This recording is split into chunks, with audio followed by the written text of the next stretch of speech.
The V&A's Europe galleries contain more than 1,100 magnificent works of art and design dating from 1600 to 1815, including spectacular examples of textiles and fashion, painting, sculpture, ceramics, glass, furniture, metalwork, prints, and books.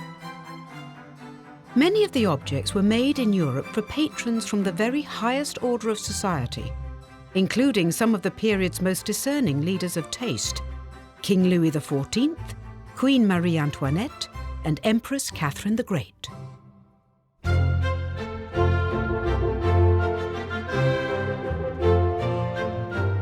Louis XIV, also known as the Sun King, was one of the most powerful kings of France. An arbiter of style, the king wore a distinctive wig of curls and shoes with high red heels. Images of Louis XIV played an important role in celebrating, commemorating and promoting his power. To underline Louis's sacred and secular status and his dynastic origins, the imagery often combined French and Roman references.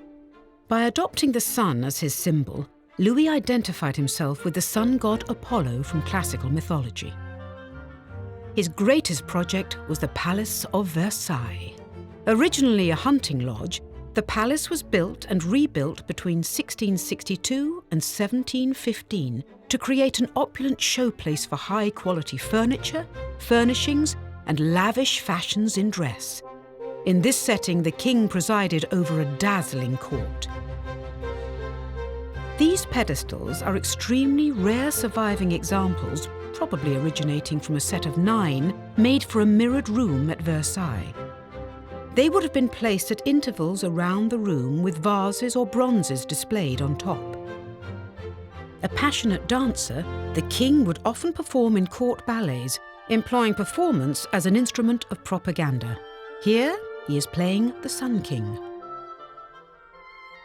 Louis also created important institutions to communicate his messages.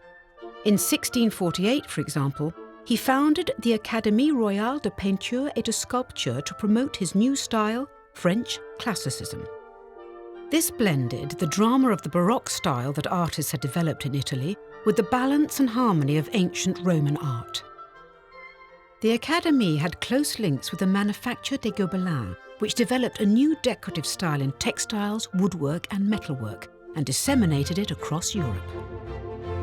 The support the king gave to the furniture, textile, clothing and jewellery trades not only provided work for his subjects, but also made France the leader in taste and established his country as the dominant European power.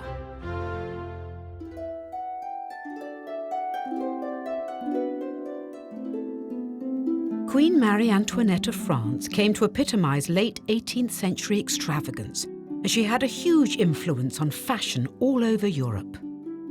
This portrait by François-Hubert Drouet depicts Marie Antoinette at the age of 17, before she became Queen of France, wearing formal court dress. Once crowned queen, Marie Antoinette cultivated her interest in sartorial matters, appointing fashion merchant and dressmaker Rose Bertin to serve her. Rose became her Minister of Fashion. Together they created sumptuous dresses and launched new trends, shaping the style for fashionable society throughout Europe until the French Revolution. Her taste was extravagant in many ways. Marie Antoinette popularised an elaborate hairstyle called the pouf, that extended to heights of up to 3 feet. The hair was padded with cow hair, styled with grease made from bear fat, elaborately curled, coated with powder, and then adorned with decorations such as feathers, flowers, miniature sculptures and figures to convey a theme or message.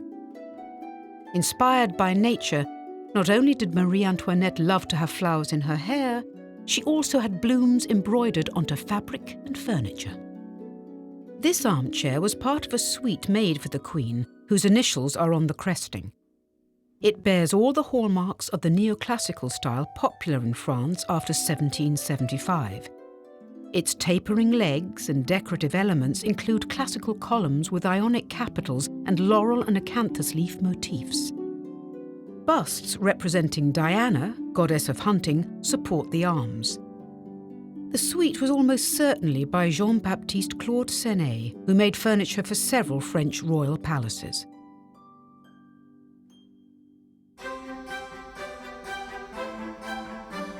Catherine the Great, empress and autocrat of all the Russias, came to power following a coup d'état that toppled her unpopular husband Peter III, who was subsequently assassinated. Catherine ruled from 1762 until 1796 and, in that time, transformed the city of St. Petersburg and the artistic products of her country. Fascinated by classical Greece and Rome, Catherine became a major patron of the arts and a particular supporter of the neoclassical style. The Russian sculptor Fedor Shubin studied in Rome, and for this portrait of Catherine, drew on sculptural conventions of Roman imperial busts to show her animated and slightly smiling, crowned with a laurel wreath. Through her carefully chosen network of agents and advisors in Europe, Catherine commissioned and purchased collections of porcelain, tapestries, silver and jewellery from leading makers and manufacturers, and in doing so gained international prestige. One of Sèvres' most important and demanding orders was an 800-piece dinner and dessert service decorated with cameos showing Catherine raised above her people. The Imperial Arms Factory at Tula, south of Moscow, was founded by Peter the Great for the manufacture of weapons. Supported by Catherine, it also became famous for furniture and other luxury decorative items. Tula products are distinctive for their unique method of faceting steel. Hundreds or even thousands of faceted steel beads could be applied to a plain metal base, creating a rich jewelled effect, as seen on this fireplace. Very aware of the power of art as propaganda, Catherine influenced the taste of those around her and indeed all of educated Russia. She built academies, palaces and triumphal monuments to commemorate her victories, inviting comparisons between her achievements and those of classical heroes. The neoclassical style that Catherine championed can clearly be seen today all along the river Neva in St. Petersburg, most notably in parts of the Hermitage complex, and at Tsarskoye Selo, her country estate outside the city. She became Russia's longest-serving female monarch, and her promotion of her country, its art and industry, helped propel the country into becoming a major world power. Her reign was seen by many as Russia's golden age.